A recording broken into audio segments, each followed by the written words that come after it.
나는 이 말을 꺼내기까지 오래 망설였습니다. 왜냐하면 이 이야기는 돈 이야기면서도 사실은 삶의 태도에 관한 이야기이기 때문입니다. 그리고 이런 이야기는 젊은 사람보다 나이가 든 사람의 마음을 더 깊이 건드립니다.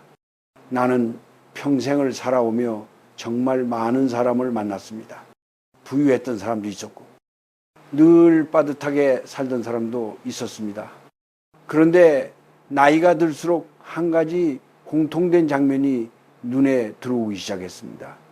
돈이 많고 적음과 상관없이 어느 순간부터 삶이 점점 새는 사람들 말입니다. 그들은 이렇게 말했습니다. 크게 쓰는 것도 없는데 왜 늘 남는 게 없을까요? 예전엔 이 정도면 충분했는데 요즘은 늘 불안합니다. 그 말 속에는 설명되지 않는 피로와 막연한 불안이 섞여 있었습니다. 나는 그럴 때 통장부터 보지 않았습니다. 사업 이야기도 투자 이야기도 꺼내지 않았습니다. 대신 이렇게 물어보았습니다. 잠은 잘 주무십니까? 잠자리는 어떤가요? 사람들은 처음엔 의아해했습니다. 돈 이야기 하다가 왜 잠 이야기를 하느냐고. 하지만 나는 알고 있었습니다. 돈은 깨어있는 시간보다 잠자는 시간에 더 큰 영향을 받는다는 것을, 특히 침대 옆 매일 밤 몸을 눕히는 그 자리, 사람이 하루 중 가장 무방비해지는 순간에 가장 가까이 두는 것들, 그것들이 생각보다 많은 것을 결정합니다. 나는 분명히 말하고 싶습니다. 돈이 한순간에 사라지는 일은 드뭅니다. 대부분은 조금씩 아주 조용히 눈치채지 못하게 빠져나갑니다. 그리고 그 시작은 대개 잠들기 전의 상태에서 비롯됩니다.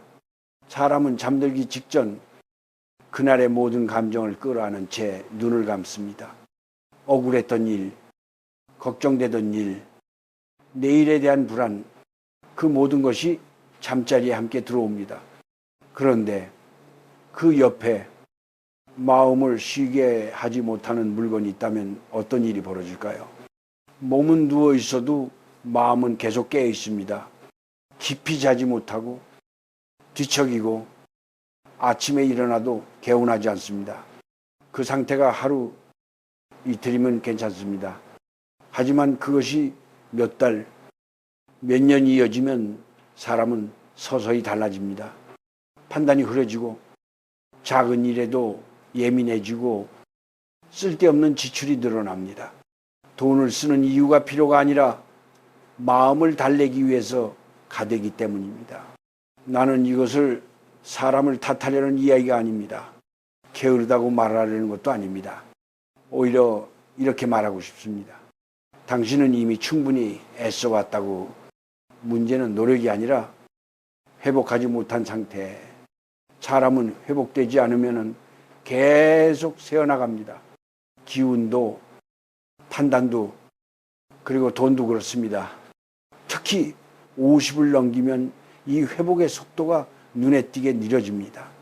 젊을 때는 하루 이틀 못 자도 버텼지만 이제는 그렇지 않습니다. 잠이 무너지면 삶 전체가 흔들립니다. 그래서 나는 이 이야기를 꼭 해야겠다고 마음먹었습니다.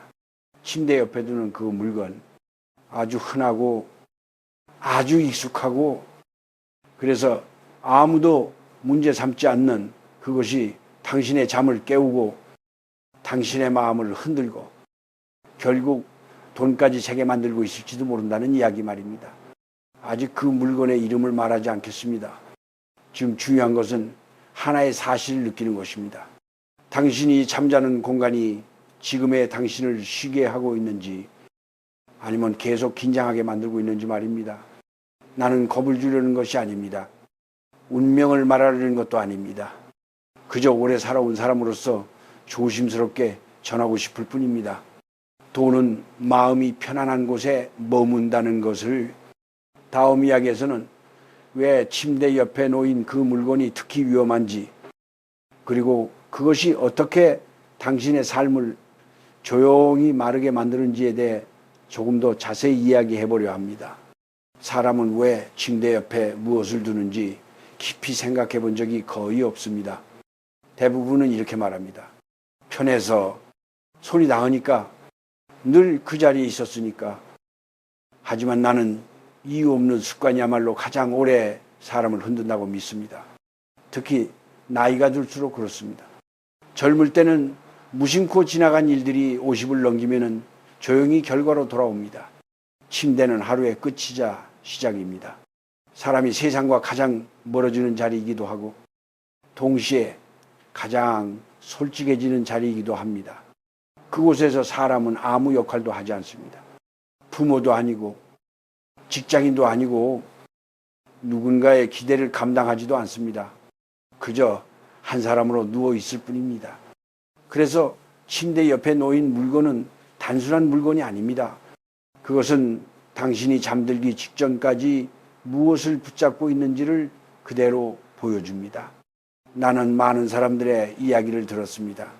겉으로는 괜찮아 보이는데 속으로는 늘 불안한 사람들, 크게 실패한 것도 없고 큰 빚이 있는 것도 아닌데 언제나 마음이 쫓기는 사람들 말입니다. 그들의 공통점 중 하나는 잠자리에 들어가도 마음이 쉬지 못한다는 것이었습니다. 사람은 잠들기 전 마지막으로 접한 것에 생각보다 오래 붙잡힙니다. 그것이 물건이든 정보든 생각이든 말입니다. 눈을 감아도 그 여운은 남아 잠의 깊이를 얕게 만듭니다. 잠이 얕아지면 몸은 회복되지 않습니다. 몸이 회복되지 않으면 마음은 더 예민해집니다. 마음이 예민해지면 작은 일에도 불안이 커집니다. 그리고 그 불안은 결국 돈을 다루는 방식까지 바꿔놓습니다. 이것은 이론이 아니라 내가 수없이 보아온 삶의 장면입니다.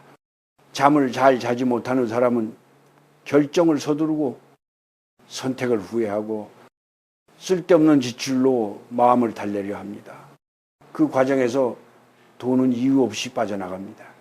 사람들은 흔히 돈이 없어서 불안하다고 말합니다. 하지만 많은 경우 순서는 반대입니다. 불안하기 때문에 돈이 새어나가는 것입니다. 특히 침대 옆에 늘 마음을 깨우는 것이 있다면 이 악순환은 쉽게 끊어지지 않습니다. 그것은 잠들기 전에도 눈을 떴을 때도 당신의 신경을 자극합니다. 하루의 시작부터 이미 에너지가 빠져나간 상태로 삶을 시작하게 만드는 것입니다. 나는 이것을 운이 나쁘다고 부르지 않습니다. 미신이라고도 하지 않습니다. 그저 사람의 마음은 너무 오래 긴장 상태에 놓이면 버티지 못한다는 아주 단순한 사실로 봅니다. 우리 세대는 참는 데 익숙한 세대입니다. 힘들어도 말하지 않았고 불안해도 혼자 견뎠습니다. 그래서 더더욱 잠자는 시간만큼은 마음이 풀어져야 합니다. 그 시간마저 계속 깨어 있다면 삶은 조용히 말라갑니다. 침대 옆에 있는 것은 당신의 밤을 지배합니다. 밤을 지배하는 것은 당신의 하루를 바꾸고 하루가 쌓여 당신의 삶을 만듭니다. 그리고 그 삶의 흐름 속에서 돈은 머물기도 하고 떠나기도 합니다. 그래서 나는 이 이야기를 단순한 정리의 문제로 보지 않습니다. 이것은 당신이 스스로에게 어떤 밤을 허락하느냐에 대한 이야기입니다. 아직도 많은 사람들이 이 정도는 괜찮겠지라고 말합니다. 하지만 그 말이 몇 년을 지나면은 왜 이렇게 남는 게 없을까라는 한숨으로 바뀌는 것을 나는 너무 많이 보았습니다. 다음 이야기에서는 그 침대 옆에 놓인 물건이 구체적으로 어떤 성격을 가졌는지, 왜 그것이 특히 50 이후의 삶에서 더 위험해지는지에 대해 조금 더 깊이 이야기해 보려 합니다. 사람이 나이가 들수록 돈보다 먼저 지치는 것이 있습니다. 바로 마음입니다. 몸이 아픈 것은 느껴도 마음이 마르고 있다는 것은 대부분 뒤늦게 깨닫습니다. 나는 많은 중년과 노년의 얼굴을 보아왔습니다. 겉으로는 멀쩡해 보이는데 눈빛이 늘 피곤한 사람들, 말은 차분한데 속에는 늘 조급함이 묻어있는 사람들 말입니다. 그들은 하나같이 이렇게 말합니다. 예전 같지가 않아요. 이상하게 여유가 없어졌어요. 그 말 속에는 돈 이야기가 나오기 전부터 이미 중요한 신호가 들어있습니다. 삶이 팍팍해질 때 그 시작은 통장이 아니라 마음의 숨이 막히는 순간에서 옵니다. 특히 50을 넘기면 사람은 하루를 견디는 방식이 달라집니다. 젊을 때는 하루쯤 무너져도 다음날 다시 달릴 수 있었습니다. 하지만 이제는 하루의 피로가 다음날까지 이어지고 그것이 쌓이면 삶 전체가 무거워집니다. 문제는 이 피로가 어디서 시작되는지를 사람들이 잘 모른다는 것입니다. 대부분은 일 때문이라고 말하고 책임 때문이라고 말합니다. 하지만 나는 그보다 더 조용한 곳을 봅니다. 바로 밤과 아침 사이 침대 옆이라는 자리입니다. 그곳에서 마음은 쉬어야 합니다. 하루 동안 참았던 말들, 억눌렀던 감정들, 쌓아두었던 걱정들을 잠시 내려놓아야 합니다. 그런데 그 옆에 계속 마음을 건드리는 것이 있다면 어떤 일이 벌어질까요? 사람은 쉬지 못한 마음으로 다시 하루를 시작합니다. 이미 에너지가 빠진 상태에서 결정을 내리고 사람을 만나고 돈을 쓰게 됩니다. 그 선택들이 크게 틀리지 않아 보여도 조금씩 어긋나기 시작합니다. 이런 상태가 반복되면 돈은 이상한 방식으로 새어나갑니다. 필요하지 않은 것에 손이 가고 나중에 후회할 선택을 하고 이 정도는 괜찮겠지라는 말이 점점 잦아집니다. 그것은 낭비라기보다 지친 마음이 보내는 신호입니다. 사람들은 이런 이야기를 들으면 자기 자신을 탓하려 합니다. 내가 약해졌나 보다. 내가 못나서 그렇겠지. 하지만 나는 그렇게 생각하지 않습니다. 당신은 약해진 것이 아니라 너무 오래 긴장한 채 살아온 것입니다. 특히 우리 세대는 참는 법을 먼저 배웠습니다. 힘들어도 말하지 않았고 불안해도 혼자 삼켰습니다. 그래서 더더욱 잠자는 시간만큼은 마음이 풀어져야 합니다. 그 시간이 무너지면 사람은 자신도 모르게 삶을 지탱하는 힘을 잃어갑니다. 돈은 강한 사람에게 머무는 것이 아닙니다. 안정된 사람에게 머뭅니다. 마음이 늘 쫓기고 잠이 얕고 밤에도 긴장을 풀지 못하는 사람 곁에 돈은 오래 머물지 않습니다. 그래서 나는 돈이 줄어들고 있다고 느낄 때 지출표보다 먼저 자기 밤을 돌아보라고 말하고 싶습니다. 얼마나 깊이 자고 있는지, 잠들기 전 마음은 어떤 상태인지, 그리고 그 옆에 무엇을 두고 잠들고 있는지 말입니다. 이것은 돈의 문제가 아니라 삶의 회복력에 관한 이야기입니다. 회복되지 않는 삶은 어디선가 반드시 새어나갑니다. 그 시작이 침대 옆일 수 있다는 사실을 이제는 외면하지 말아야 합니다. 다음 이야기에서는 그 물건이 가진 성격이 무엇인지, 왜 그것이 50 이후의 삶에서 특히 더 큰 영향을 미치는지에 대해 조금 더 차분하게 이야기해 보려 합니다. 이제는 어떤 것을 내려놓아야 하는지에 대해 조심스럽게 이야기할 차례입니다. 나는 늘 말합니다. 50 이후의 삶은 무언가를 더 얻어서 편안해지는 것이 아니라 불필요한 것을 곁에서 치우면서 조용해진다고. 침대 옆은 생각보다 중요한 자리입니다. 그곳은 하루의 마지막 숨이 머무는 곳이고 다음 날의 첫 기운이 올라오는 자리입니다. 그래서 그 옆에 무엇을 두느냐는 단순한 취향의 문제가 아닙니다. 그것은 당신이 밤을 어떻게 대하고 있는지에 대한 태도입니다. 나는 구체적인 물건의 이름을 크게 말하고 싶지 않습니다. 왜냐하면 중요한 것은 형태가 아니라 성격이기 때문입니다. 침대 옆에 두어서는 안 되는 것은 공통된 성격을 가지고 있습니다. 그것들은 마음을 쉬게 하지 않습니다. 눈을 감아도 생각을 계속 끌어당깁니다. 잠들기 직전까지 사람을 깨어있게 만듭니다.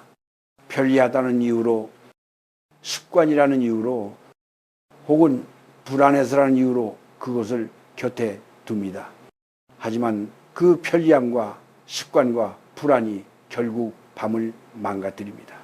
밤이 망가지면 하루는 회복되지 않습니다. 회복되지 않은 하루가 쌓이면 삶은 점점 빠듯해집니다.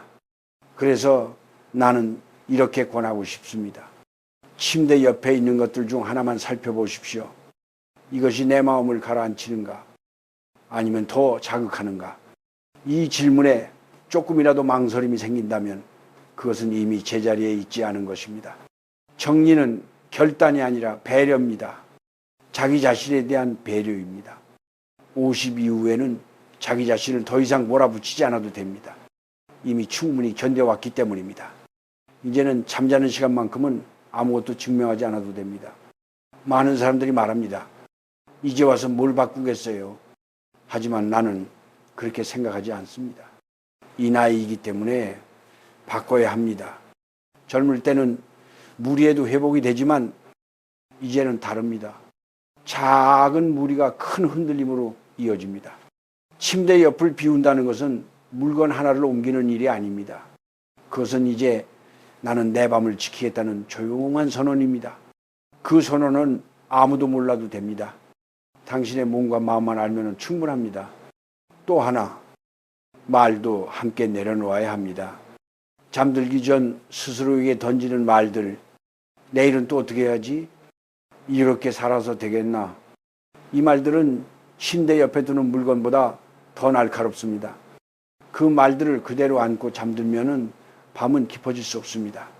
침대는 반성의 자리가 아닙니다. 계획의 자리도 아닙니다. 그저 하루를 내려놓는 자리입니다. 그 사실을 잊지 마십시오. 나는 큰 변화를 요구하지 않습니다. 다만 오늘 밤 침대 옆을 한 번만 조용히 바라보시기 바랍니다.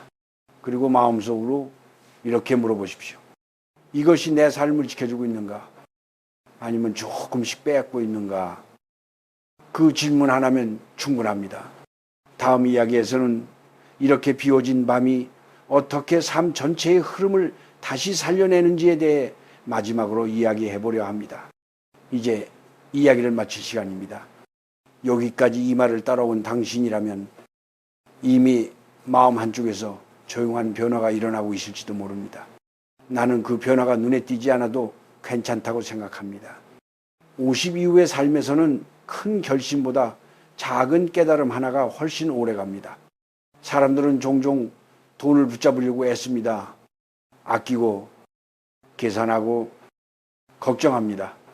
그러나 내가 살아보니 돈은 붙잡을수록 더 빨리 빠져나가는 경우가 많았습니다. 돈이 머무는 곳은 불안한 손이 아니라 편안한 마음이기 때문입니다. 그 마음은 낮에 만들어지지 않습니다. 사람이 가장 솔직해지는 시간, 아무에게도 보이지 않는 시간, 바로 밤에 만들어집니다. 그리고 그 밤을 지키는 자리가 침대 옆입니다. 침대 옆이 조용해지면 밤이 달라집니다. 밤이 달라지면 아침이 덜 무겁습니다. 아침이 덜 무거우면 사람은 조금 더 신중해집니다. 그 신중함이 말을 바꾸고 선택을 바꾸고 삶의 흐름을 바꿉니다. 그 변화는 갑작스럽지 않습니다. 누가 알아보지도 않습니다. 그러나 어느 순간 이런 느낌이 들 것입니다. 예전만큼 조급하지 않다. 괜히 쓰던 돈이 줄었다. 마음이 덜 흔들린다. 그때 비로소 당신은 알게 될 것입니다. 돈이 돌아온 것이 아니라 당신이 제자리로 돌아왔다는 것을 나는 이 이야기를 하면서 부자가 되라는 말을 한 번도 하지 않았습니다. 왜냐하면 50 이후의 삶에서 진짜 중요한 것은 얼마나 가졌느냐가 아니라 얼마나 지치지 않고 남은 시간을 살아갈 수 있느냐이기 때문입니다. 우리 세대는 참 많은 것을 견디며 살아왔습니다. 가족을 위해, 책임을 위해, 체면을 위해 밤에도 마음을 쉬지 못했습니다. 그래서 이제는 잠자는 시간만큼은 아무것도 지키지 않아도 됩니다. 그 시간은 당신을 위한 시간이어야 합니다. 혹시 오늘 밤 불을 끄기 전에 침대 옆을 한번 바라보게 된다면 서두르지 마십시오. 당장 치우지 않아도 괜찮습니다. 그저 이렇게 말해도 충분합니다. 이제는 조금 덜 긴장해도 된다. 오늘 하루는 여기까지면 충분하다. 그 말 한마디가 물건 하나를 옮기는 것보다 더 큰 변화를 만들기도 합니다. 마음이 풀리면은 몸이 풀리고, 몸이 풀리면은 삶도 조금씩 풀립니다. 그 흐름 속에서 돈은 더 이상 급히 빠져나갈 이유를 찾지 않습니다. 나는 이 말을 경고로 남기고 싶지 않습니다. 그저 오래 살아본 사람이 조용히 전하는 하나의 관찰로 남기고 싶습니다. 침대 옆에 무엇을 두느냐는 것은 당신이 밤을 어떻게 대하느냐의 문제이고, 밤을 어떻게 대하느냐는 것은 당신의 삶을 어떻게 아끼느냐의 문제다. 이제 남은 시간은 당신의 것입니다. 당신의 밤이고 당신의 속도입니다. 나는 그저 이 자리에서 한마디 덧붙이고 조용히 물러나려 합니다. 조금 덜 불안해도 됩니다. 조금 덜 붙잡아도 됩니다. 그렇게 살아도 삶은 무너지지 않습니다. 오히려 그때부터 서서히 회복되기 시작합니다.